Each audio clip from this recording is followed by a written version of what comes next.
Neil Henderson. Here. Michael DiMartini. Here. Bill Hauk. Here. Michael Drinkwater. Here. John Enlow. John Flansburgh. I think that was me. Mickey Hazelwood. John Martini. Here. Darren Price. Present. One job. Dave Solero. Here. Mervyn Wright. Here. John Zimmerman. Here. Henry Fonstock. Thomas Payette. Mylin Nugaoyan. Okay. Cindy Turchek. Ron Penrose. We have a quorum. Okay, thank you very much. Moving on to item number 2, public comment. I don't have any cards. Do we have a card? Yeah, I have one from Kathy Brandhorst. Okay. Ms. Brandhorst, if you'd like to come up to the microphone, you have 3 minutes. Mm-hmm. Okay, she's got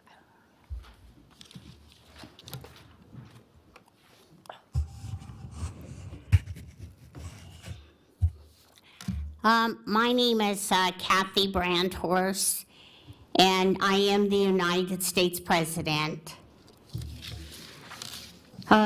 I just wanted to let you know I'm still living on C Street. I just can't seem to get out of there. But I was here inside Building A, and I watched them remove the wires and poles out of the area, out of my area. And I watched the people who don't live on the property. They are squatters.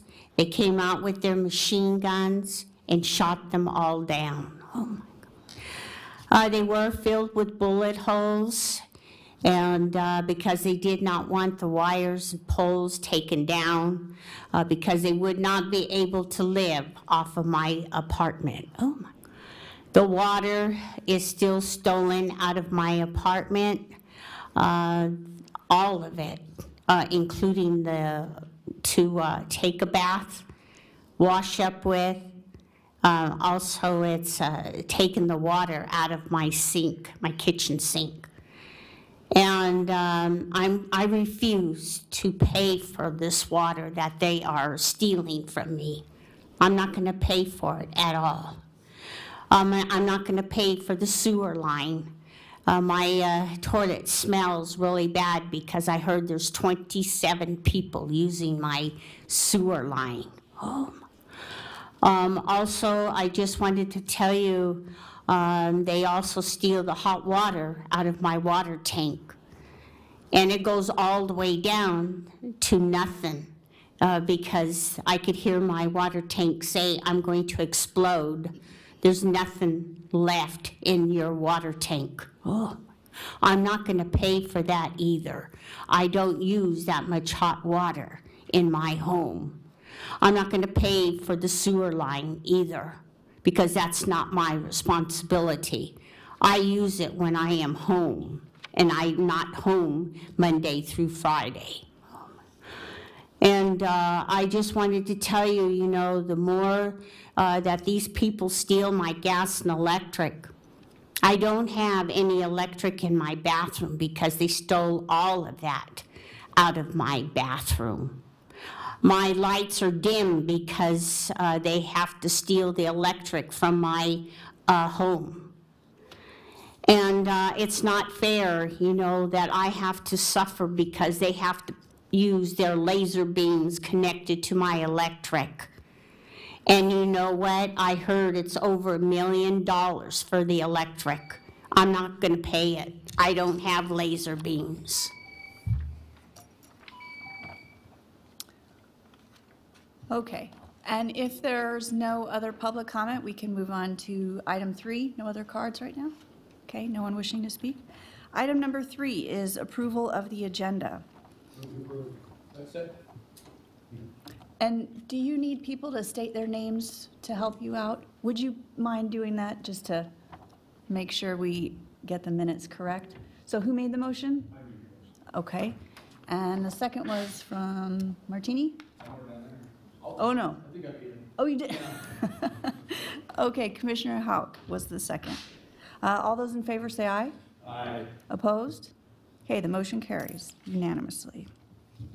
Okay, item number 4, approval of the minutes from the October 4th, 2017 meeting for possible action. So again, if there's corrections or if you guys would like to make a motion.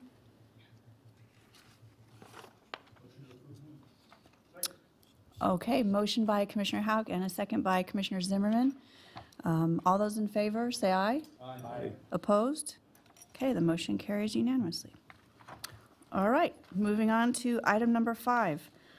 Report on the predictability of winter weather patterns and seasonal changes and potential hazards which may impact the local community and affect regional water resource planning and other regional planning efforts. Mr. Chris Smallcombe from the National Weather Service. Thank you for coming. Of course. Thank you for the invitation. I appreciate it very, very much. So in the next 10 or 15 minutes, I'm going to give you a quick download on what we expect for this coming winter, especially in light of what happened last winter with the crazy weather that we had. And then just a quick 101 on how predictable some of the biggest weather hazards are in our region. There's some that are days in advance, and there's others that are not so far in advance. So of course, last winter was one of the biggest in decades. If you've lived here for any length of time, you know how wet it was, and it was relentless. It never really stopped. You know, some winters we get big storms, of course, but then there's a nice 5 to 7 day break where we kind of calm down a little bit and then go back to being active. But we didn't really have those breaks last winter, and it was the winter of what we call atmospheric rivers. So if you weren't familiar with that term before last winter, you are by now. These are these streams of moisture that come in off the Pacific Ocean and slam into the Sierra and produce large amounts of rain or snow or sometimes wind, and sometimes all three in our region. And we had an excess of those. In a typical winter, we will see on the order of 5 to 10 atmospheric rivers make landfall. Last winter, we had on the order of 20 to 25 make landfall. So when we have an excessive amount of ARs, that goes from them being a beneficial thing for our region, which provides us a large chunk of our water supply and our snowpack, to a hazardous issue for our region, which includes, of course, flooding. And so this graph here shows you the precipitation accumulation for the Northern Sierra for the last water year, October 1st to October 1st, ending this year in 2017. And the average for the Northern Sierra in precipitation is 50 inches. When you lump all the rain and snow together, we ended up with almost 95 inches of precip for last water year. So that's that dark blue line at the very top, which eclipsed the previous record of the 1982-83 winter, which anybody who's been here long enough knows that was kind of the benchmark for a huge winter in our region. Well, last year, in many respects, not all, but many respects, took the cake for big precipitation winters in our region. You can, of course, see how bad it can get there with the drought in 76, 77 with only 19.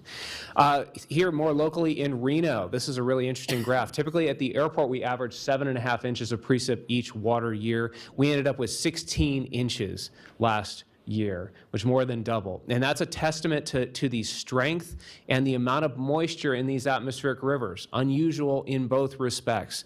That precipitation, we normally would see a rain shadow around Reno where we don't get quite as much. Last winter, that rain shadow was virtually non-existent. Every single storm, the precipitation just spilled right on over into western Nevada, and that is what prompted a lot of our flooding issues. Was not only we had snowpack in the Sierra that was melting, but also we were getting a large amounts, unusual amounts of rainfall in the lower elevations around Reno.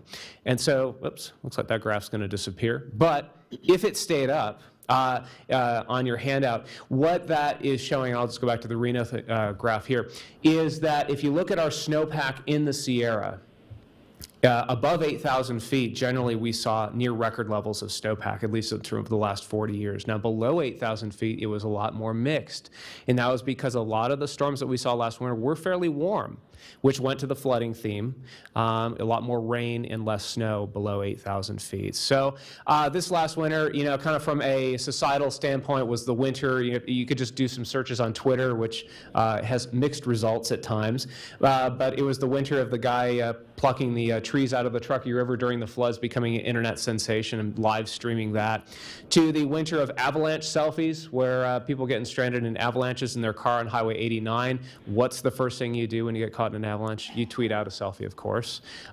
Blizzards in the eastern Sierra, and the town of Mammoth Lakes actually needing to truck out snow because they had so much. So it was a huge winter, and from a science standpoint, look at that map there. All that dark green area in the western U.S. is record levels of precipitation when you compare it to winters back to 1895. So it was not just Reno, not just the Sierra. It was a large chunk of northern Nevada up into much of the western U.S. So it was a huge climate anomaly. So did we see this coming with any lead time? The answer is no.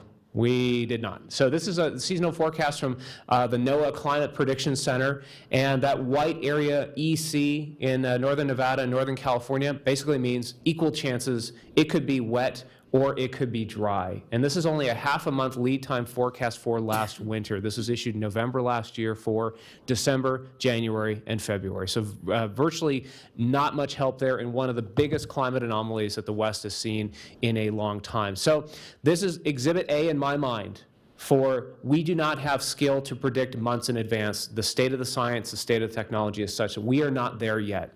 However, we do have a lot more skill and increasing skill at predicting weather patterns, hazardous ones, out several days to several weeks in advance. But months in advance, not so good. So all the people that ask me, should they buy a ski pass on Labor Day?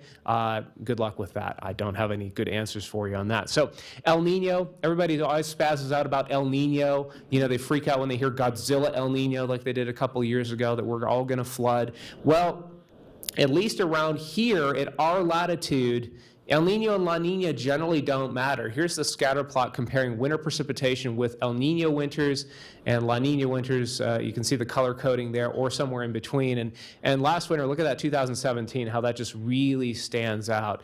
And last winter was what we classify as a weak La Nina or neutral phase winter. That's where the tropical Pacific Ocean is just slightly cooler than average. And you know, I could spend more time on what El Nino and La Nina are, but for the sake of time, I'll kind of skip that. But what's interesting is last winter was that phase, and actually this coming winter is also projected to be a very similar phase in the Pacific Ocean. So does that necessarily guarantee us another wet winter? Well, you can look at by this scatter plot here. No, not in our region. We've had very wet winters, but we've also had some very dry winters that have ended up with that phase of kind of a weak La Nina. However, if you look up in the mountains at Tahoe City, which is a very long-running climate station for us, just the neutral to weak La Nina winters, you do notice a little bit of a lean toward average or above average precipitation. So solely from a statistical standpoint, this might lean me in the direction of us seeing average or above average precip, at least in the mountains this coming winter. Now, what character of precip that is it going to be warm or cold? I really don't know. This doesn't even guarantee that we won't see a dry year. And to this point, it's actually been, you know, somewhat on the dry side, at least the last couple weeks. But this might lean us in a certain direction. The U.S. Geological Survey has done some interesting research looking at high flows on our river systems. And that also does have a correlation with the weak La Nina phase winters. Truckee, Carson, and Walker River, to some extent the Humboldt, typically see their highest flows during those weak La Nina winters. So that's another maybe data point that might lean us in the direction of being a little bit concerned about potential high water again this winter. So non-traditional techniques, you know, just keeping it real. Sometimes when the statistics are kind of fuzzy and the simulations and our forecasts are equally fuzzy, non-traditional techniques, yellow jackets and mushrooms, how about those? I think I raked up more mushrooms in my backyard than I did leaves this fall. The yellow jackets were obnoxious yet again this summer. Does that say anything? No, unfortunately not. Trust me, I've tried to figure out the stats on that. Doesn't necessarily work. We live in Nevada, so what about dice, dartboard, deck of cards, and 8-ball? Does that do anything? It's kind of more hit and miss. But the last one here, this is a tried and true technique that virtually always works. You're going to have a flood or some other hazard when you are short-staffed. You know that's going to happen. So I asked, when's our hydrologist, Tim Bardsley, going to take leave this winter? And it's going to be right after Christmas. So I'm like, okay, I'll put a few bucks on that week that we'll have something going on there. All right, so do I know anything about this coming winter with a high degree of certainty? Yes, it will turn colder and we'll see less daylight. I mean, this is high-tech stuff here, folks. Rain, snow, ice, and wind, we're going to get some of that. In fact, we've already had some. And we'll see poor driving decisions, including example last year of people driving up Dog Valley Road thinking they can get around Interstate 80 closures nice and easy. So that didn't work out too well for those folks. All right.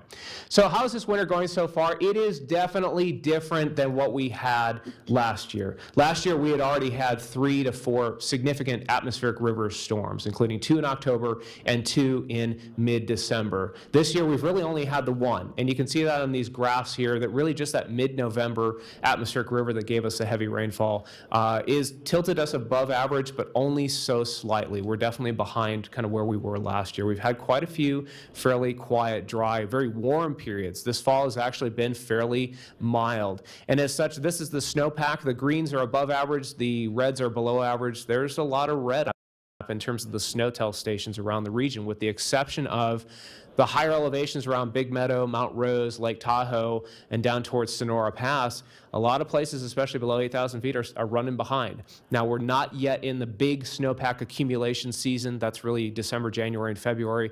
But it's a slower start, certainly, compared to last year. And this is an interesting graph, is that over time, around Thanksgiving, the snowpack at Donner Pass at the Central Sierra Snow Lab has trended down over the years. Of course, we've had some anomalies, but it has generally trended down in the early season. And, of course, we've had some wind. Anybody up in the North Valleys can attest to that. Back on November 26th, we had a gust of 120 miles an hour at the summit of Peavine, which is one of my favorite running routes. I was not up there on this day. I'm not interested in running at 120 mile an hour winds. But all this wind did come down into the North Valleys and cause quite a bit of damage around the Red Rock Road area. So we've had some fairly strong winds. All right, so getting into what can we anticipate for this coming winter. Let's see here. Actually, oh, there we go. All right. So this is the obvious stuff. We are starting off with a lot more water in the system. You can see Swan Lake and Silver Lake up there from the summit of Peavine already have water in them. This is just from a couple weeks ago when I was up on the mountain.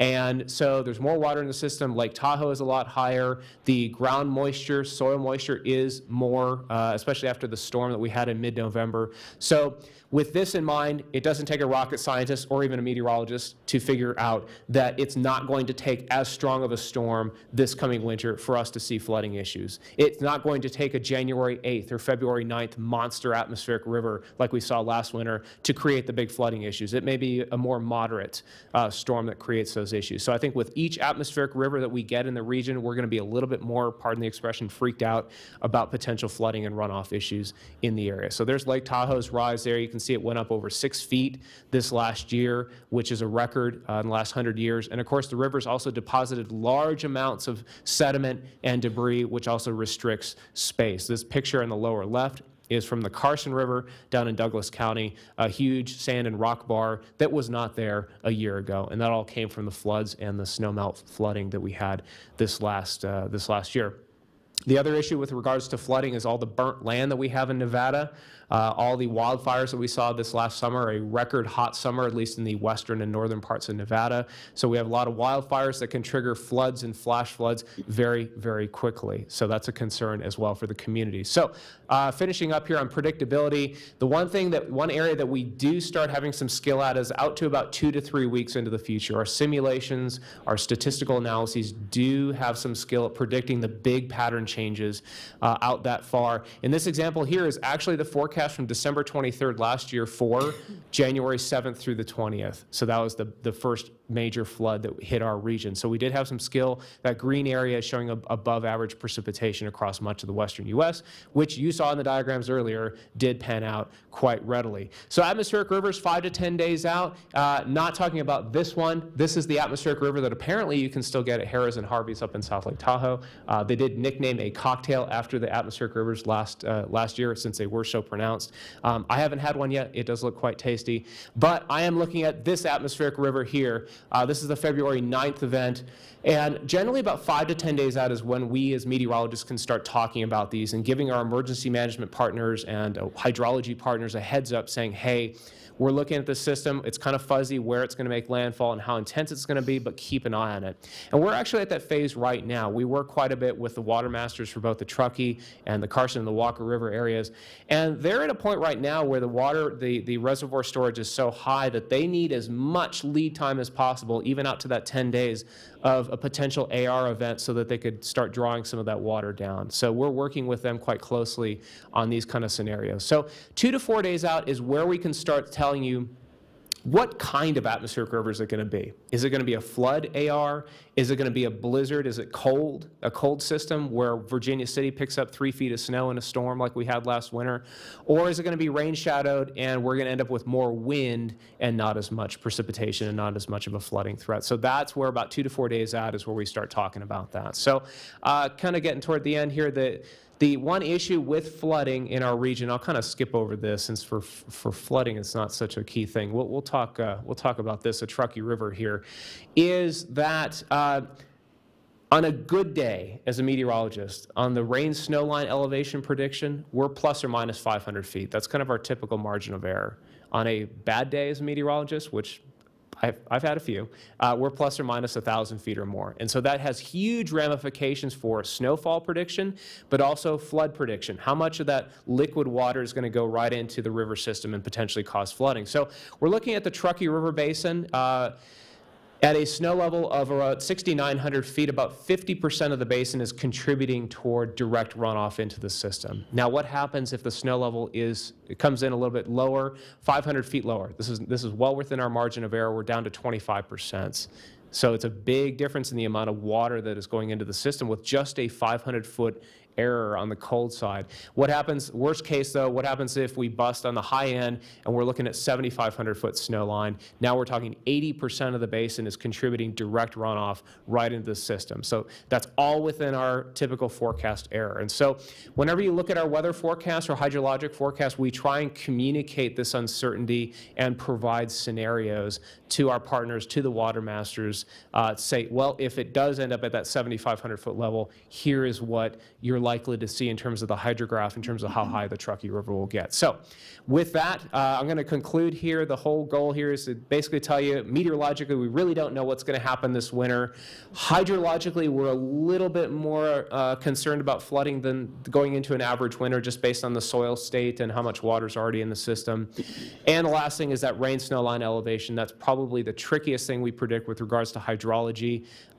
Plus or minus 500 is good. Plus or minus 1,000, sometimes we do have those errors. So with that, I will conclude and take any questions you might have. Okay, well, thank you very much for coming. Of course. And yeah, does the commission have any questions, comments? You've guys are- astounded everyone. You guys are just making it way too easy on me. I've actually got one for Oh. Chris.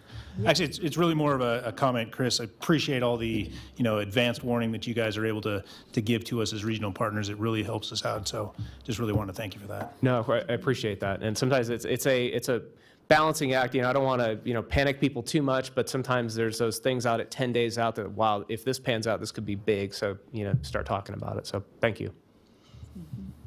Cool. Go ahead, Jim. Chris, I want to say thanks too, and especially for the freakout report. Somebody's been forwarding those around the department, and they're great. So thank you for putting that out. I appreciate that. That was an evolution of what started out as my trash can scale, because it always seemed like it was windy and sparks on Thursdays when my trash can was out. And the wine scale, how much wine should I buy before the blizzard hits?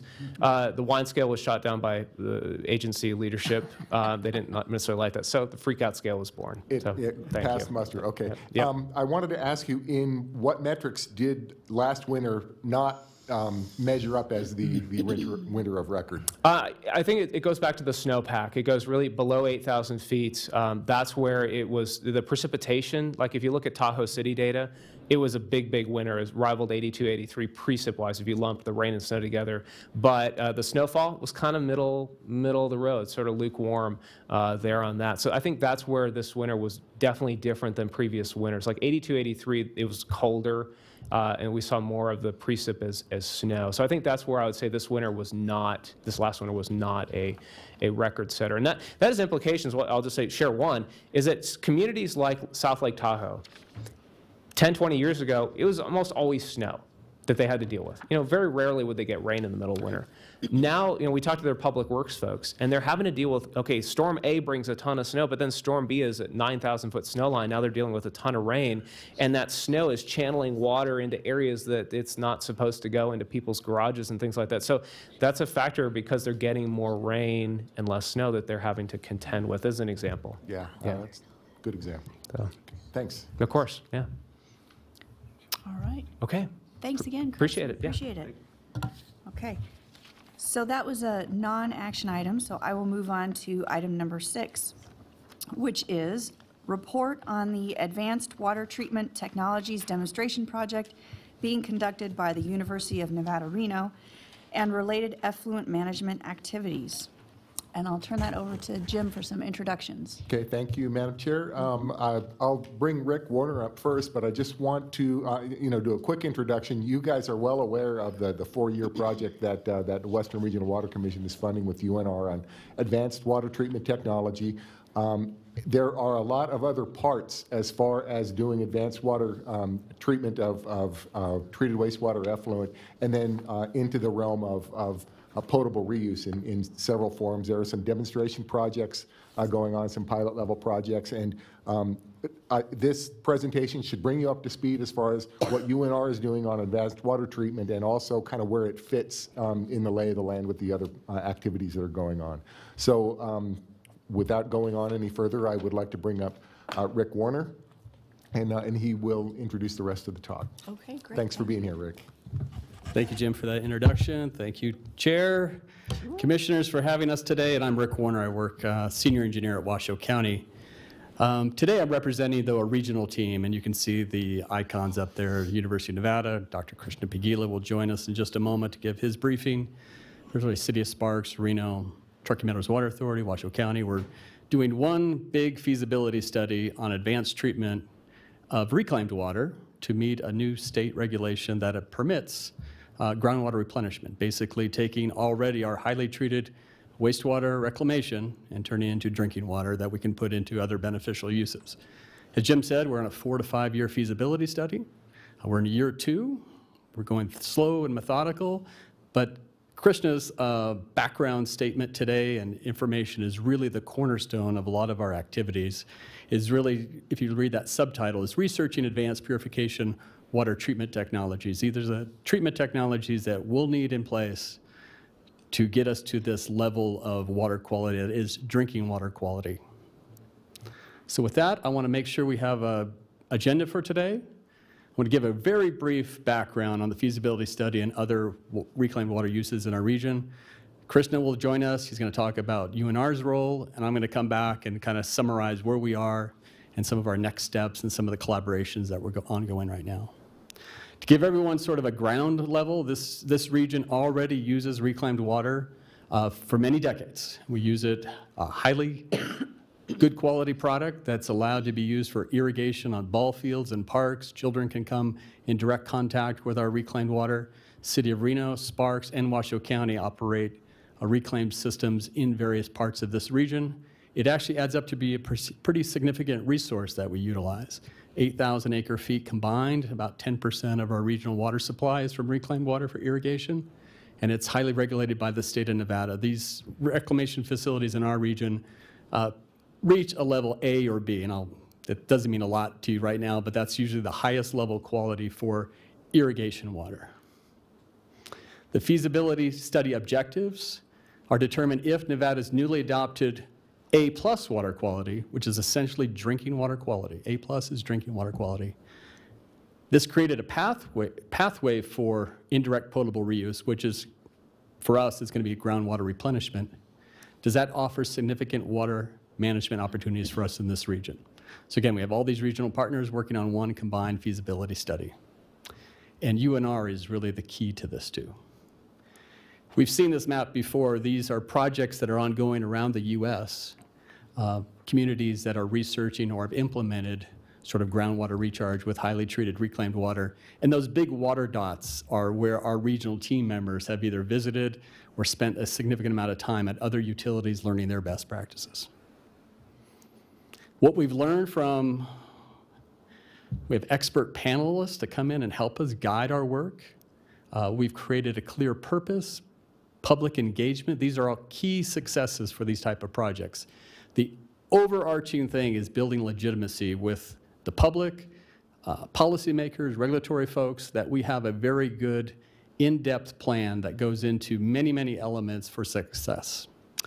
Clearly, the regulatory pathways in place now with the state, that it's a huge benefit for us. We know our targets for water quality. We are operating a feasibility study. Krishna's going to talk a little bit about demonstration projects. So before we ever would think about implementing a project, we would do a small-scale demonstration. And really that last point is bringing in experts to help us, including the university, okay? These are sort of the broad brush of activities that we're doing. Jim mentioned we have many elements going on. Really the cornerstone is right in the middle, pilot testing, evaluating treatment technologies, building demonstration projects, and then sort of all the rest of it that comes together to make one, really answer that first question, is this going to benefit the community in the long term? And with that, I want to bring up Krishna, but his scope of work was funded through this body, Western Regional Planning Commission funded $700,000 of activities, which are really the cornerstone of all of our work here. And that's tasks 1 through 4, project rationale, evaluating technologies for treatment, the basis of design for these field scale demonstration projects, and then really developing an operation and testing plan to measure if we're successful. So Krishna?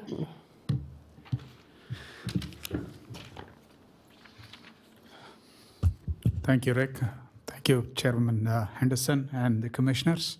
I'm glad to be here and report to you the update on the Advanced Water Technologies Demonstration Project, which the Commission has funded since 2016. We are in year 2, as Rick mentioned. So I'll focus on the task 1 and task 2, which have been completed so far at 95% level, and we are currently underway on task 3 and task 4.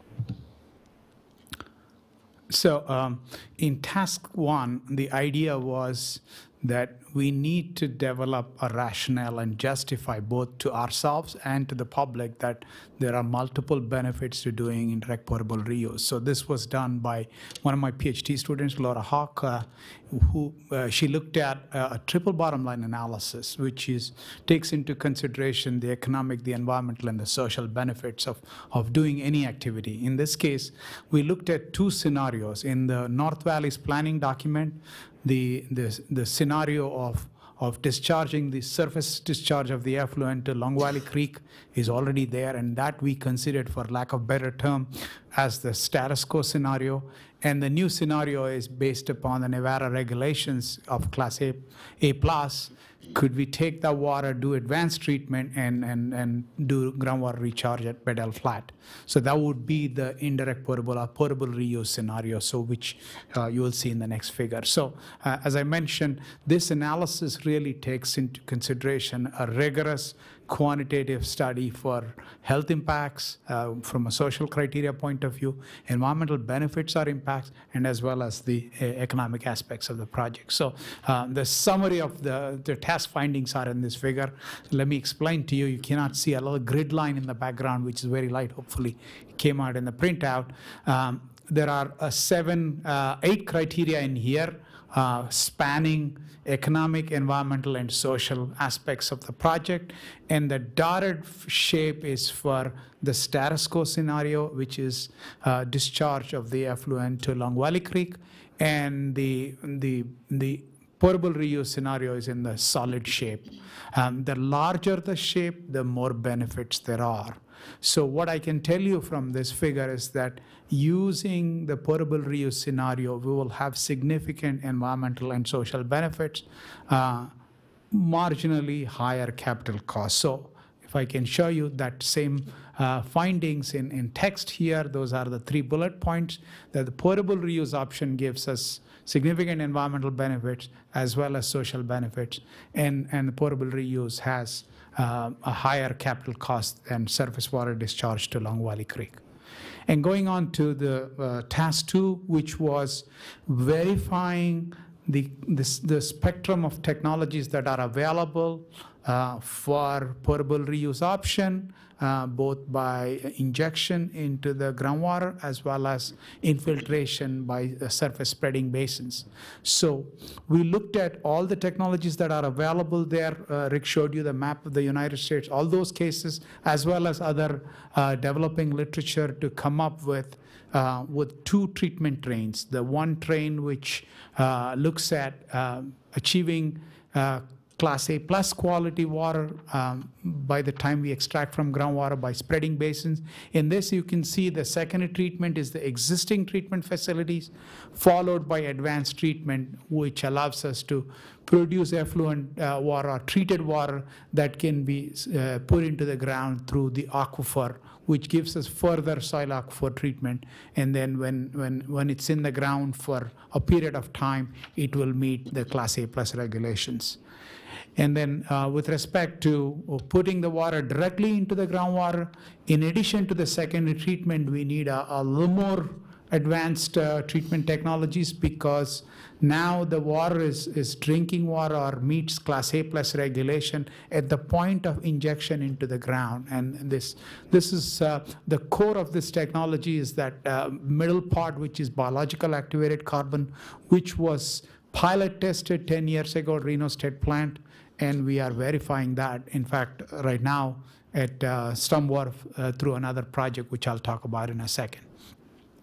We are underway with Task 3 and Task 4. So based upon Task 1 and Task 2 findings, we have treatment trains that we want to demonstrate. So we are developing the basis of design for those 2 treatment trains, which will be the demonstration project going forward. And also in Task 4, we are looking at developing the operating and testing plan. That is what needs to be monitored, when it needs to be monitored, and how do we monitor, and so on and so forth. How do we sample? This allows us to generate information that can fulfill both regulatory requirements and also from a public acceptance point of view that public feel confident that we have robust data set to demonstrate potable reuse options. So basically in Task 3, we will figure out the sizes and then the redundancy of the treatment units that will go into the 2 configurations I showed you before, as well as identify commercially available treatment equipment that we can buy off the shelf and assemble the treatment trains. And then Task 4 is basically, as I mentioned, testing plans and operating plans. And going forward, we have in the pipeline in 2018, following a Water Research Foundation pilot test, which is currently undergoing at South Rocky Meadows. We'll be continuing that pilot testing where we will use the full treatment train scenario. The goal of this is that further verify that we can do this whole treatment train pilot testing. And also there is an educational component in it that we would hope to have people be able to walk through and see the quality of the water that is being produced. This will be in 2018. And then the treatment trains would move to Reno State for the advanced treatment, where we will produce Class A plus by treatment alone above ground, and then Cold Springs, where water would be produced to the quality where it is subjected to soil water zone treatment by infiltration or spreading basins that will give us Class A plus in the aquifer in the groundwater. So that's basically what we are doing, the pilot testing technologies at South Rocky Meadows, and preparing for the demonstration projects through equipment procurement and the hydrogeological investigations that are happening as part of this. And I'm going to turn it over to Rick Warner to talk about some of the other next steps. Rick? And I'll be around to take any questions later after his presentation. Thank you. Thank you, Krishna. Very good. This group has already funded some work at Bedell Flat. I just want to make sure you knew that was continuing on. What's new is we got a Bureau of Reclamation grant. It was a $150,000 grant to work on some ideas of water rights, water markets. You heard earlier, climate change could be potable reuse could be a benefit to potential changes or disruptions in our weather patterns, and also to investigate low energy technologies, where Krishna has identified technologies already, but we might be able to go a little bit further in depth of study to find out some low energy alternatives as well. We are going to convene our expert panel in January. This is a group that's critically reviewing our work plan, and also our next step is to talk more about public engagement. It's very exciting work going on, and I want to make sure that the Bureau of Reclamation grant is part of one. We're very grateful for the funding we got through this body. We do continually explore other alternatives, and we just received a $150,000 grant through the Bureau of Reclamation. That match funds came through Washoe County. We are looking very close to getting another $100,000 grant through the Water Environment and Reuse Foundations to look at other treatment technologies. And we're still in the queue for potentially $250,000 to look at a National Science Foundation grant. I want to make a plug that when we started this work, all the regional agencies coming together to do one project was terrific, but engaging with the university and having access to a world-renowned researcher like Krishna sort of validates and it makes our, I will say that having us positioned to get grant money is really enhanced by us partnering with the university. So that's really exciting stuff going on.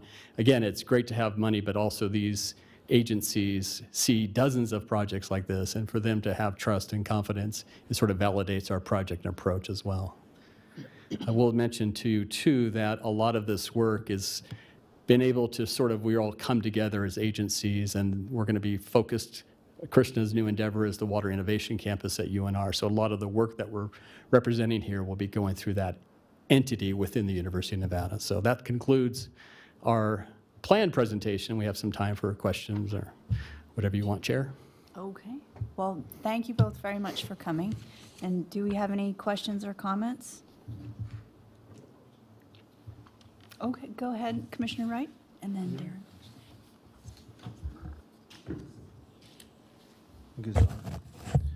Darren. The effluent reuse program, this is at the reclamation facility over by Vista? Commissioner Wright, if I can. These demonstration projects will not be occurring at the main Tumwater facility. We're considering demonstration projects at the South Truckee Meadows facility in South Reno and in the North Valleys at the Reno Stead and Cold Springs facilities. So at this point in time, our focus is more on the outlying areas to do demonstrations. And they're, to be cautious too, that our demonstrations are just picked at locally where it's convenient to conduct studies. This board or other boards have not been presented an idea that any of this work would be implemented ever. So we're really in that feasibility study. And Commissioner Price? Rick, part of the review is the review of draft Nevada regulations and requirements. Are you guys going to compare us to other states' regulations regarding this? Because it's been kind of an issue in the past on how well the law is actually written. So is that part of the review too, to compare us to other states? That's a great question. Madam Chair, if I could answer that. The regulations that are formulated by the state have been in place since December of last year. So I participated, many of the local technical folks participated in a state-sponsored steering committee that went on for 18 months in which people from the south of the state and regionally came together to help formulate the regulations. The expert panel that we've been utilizing is an international body of 7 experts from around the globe that have a lot of expertise in reuse regulations. They reviewed Nevada's regulations as well. I will say, I think they're the most progressive, but also the most restrictive regulations comparing benchmarking against California and other states. I think they're very protective of public health, obviously, but they do allow the agencies to do demonstrations of technology to meet the regulations, but the Nevada regulations are very strict. And so my other question then is, as part of the analysis, you're going to look at a lot of existing technologies, UV, oxidation, et cetera. Yeah. I mean, if you guys came to the conclusion that recharging groundwater using ribs or something of this nature is much cheaper than UV and oxidation, which equipment costs a lot of money to maintain, huge capital cost, and then you also have ancillary things like, disposals, et cetera.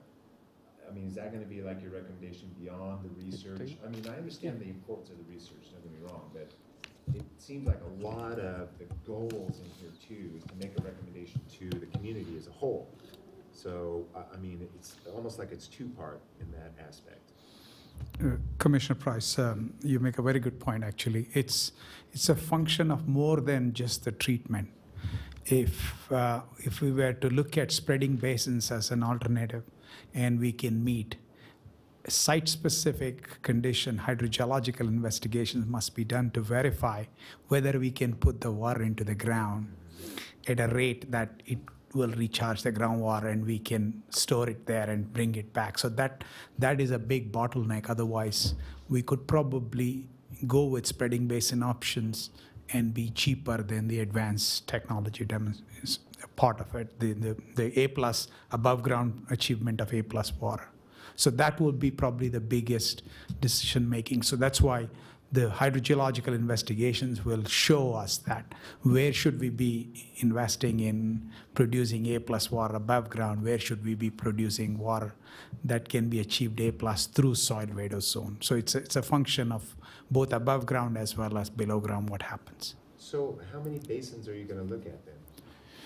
Right now we are looking at the 2 scenarios, but the hydrogeological investigations are in 3 sites. Yeah. So there's no expansion to some of the other ones nearby then? Not that I know of at the moment. I think that is plenty for us to get through this next 4 years. So, Okay, all right, thank you. Thank you.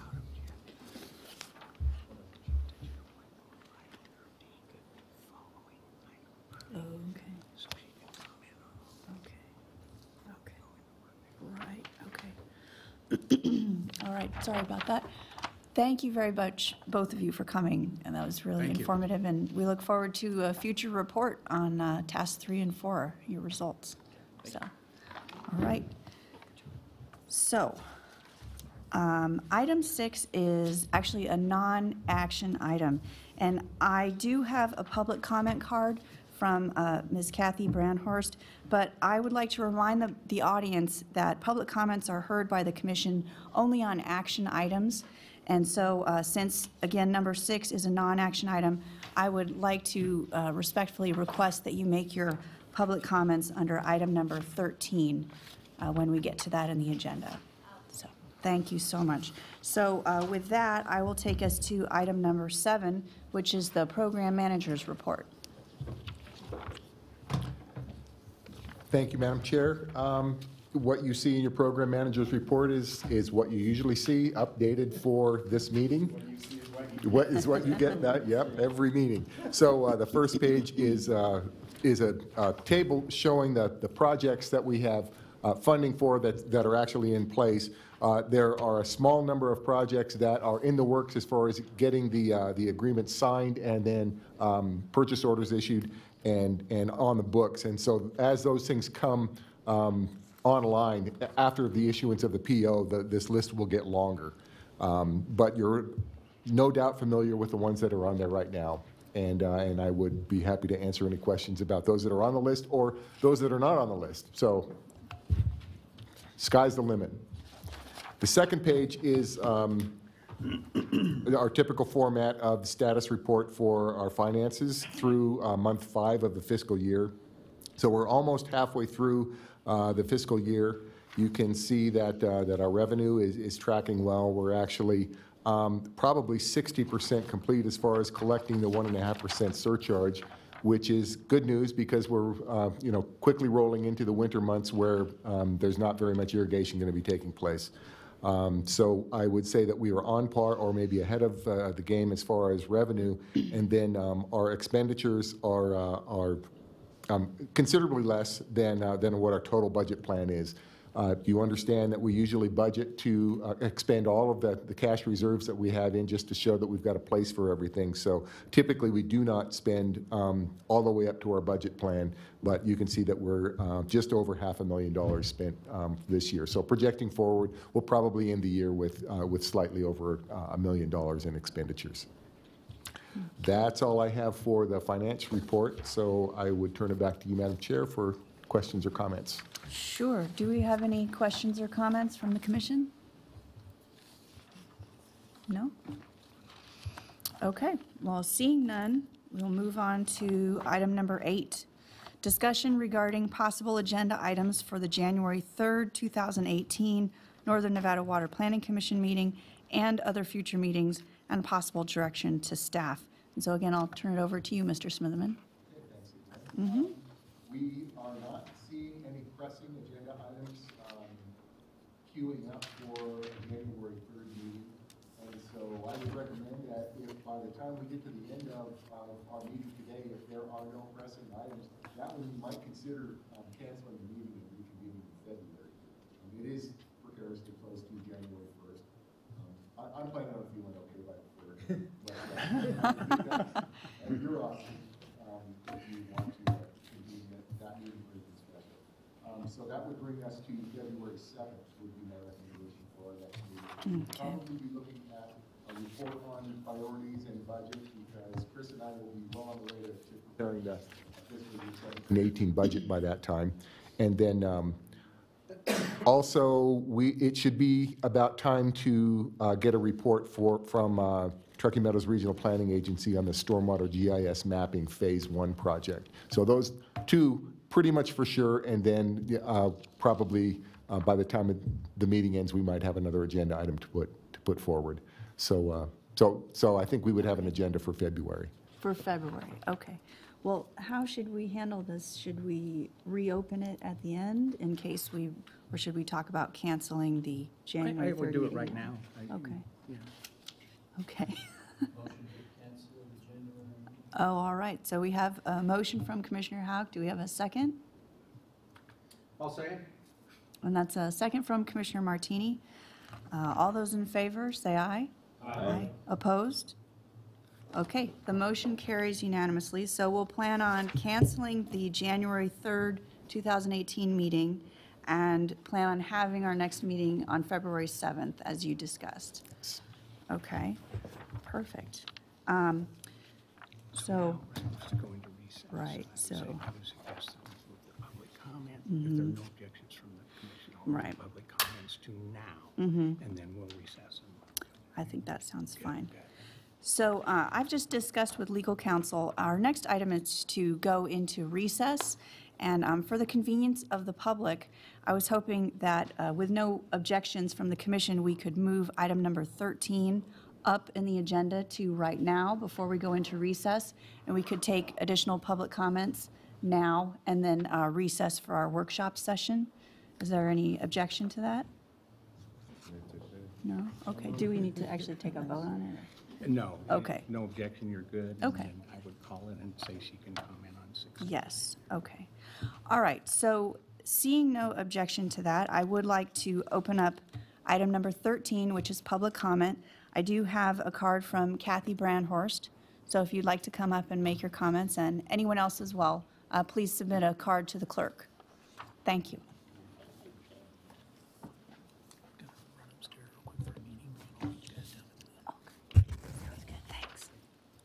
My name is Kathy Brandhorst, and I am the United States President.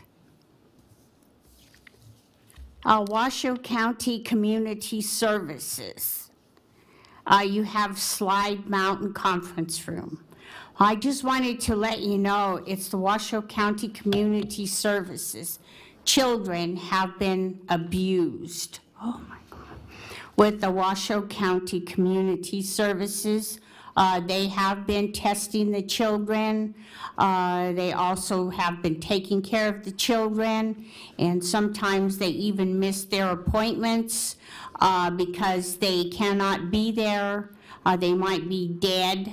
There might be part of their bodies left of abused by an adult. Oh my God. Also, they've been whipped. I just wanted to let you know there were arrows sticking out of the children's bodies because they used the bows and arrows to shoot them. Oh my God. Also, I just wanted to let you know these children are the ones that are victims, and they are abused by the adults who they saw murder, maybe a bank robber, maybe a store robber, maybe a gasoline robber, maybe siphoning gasoline from an automobile, trucks, but they are victims. And I just wanted to let you know these children do need your help. They have been found frozen to death outside because it's been very, very cold. These children don't have a chance at all because they do listen to adults. The youngest is 3 years old. Oh, excuse me, I just heard it was 2.5 years old. Oh my God. And the oldest is only 8 years old. Oh. So these children do need help. I also understand that the Shriner tried to help these children, but I'm not sure because I have not investigated it. Now, the accounting department did have we had a 3rd floor up on the Washoe County. And they went in with their machine guns up there on the 3rd floor and killed and murdered the accounting department up there. And all there was left was blood and flesh and human bodies. Oh my God. So the machine guns were used to put the bullet holes in the accounting department on the 3rd floor. The shotguns were also used to kill and murder the accounting department. Oh. Okay. All right. I have no other cards, so if nobody else wishes to speak under item 13, we'll move on to item number 9, or would you like to do? Well, you can mention what Chris said, let the commission vote on it, which way they want it. Okay, sure. So I've had a suggestion from staff also to potentially move up item number 11 and item number 12 to this point in our agenda, if you all would like to do that, and then we would simply recess and do item number 10 and then adjourn after our workshop session. So I personally don't have a preference either way, but if the commission would like to make a motion, go right ahead.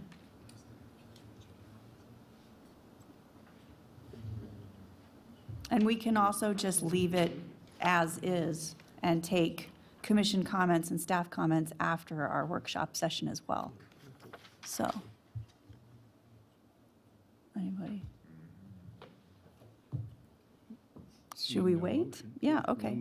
Okay, all right, well, we'll keep it as is, right?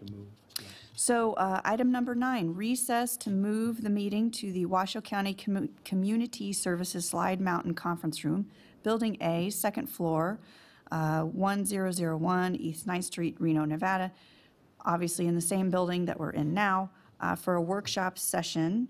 And we will recess and plan to reconvene in about 10 minutes up in our other meeting room. So, thank you. And I guess, wham, should I hit that? Yeah, I don't think that, this is an action item, so you can cover whatever you want in relation to the Yeah, but it's, you know, otherwise you're going to say, all right, are there any commission comments, are there any staff comments? We've already had public comments. Right. So, although you can allow public comment on this. Right. She hasn't turned it in yet. I know. Hopefully she won't follow Well, us up hopefully there, she but- won't, right, so we'll just have to see. And then you can just declare adjourned. Yeah, that'll be, I mean, either way, comments, the I don't know what- commission and the staff I first comments thought don't that take would that long. Be a good thing to do, but. No, we're not going to No, come back. no, we're done. We're not coming We're back. done. That would be pretty funny, actually. And now we'll move back downstairs for item number 11.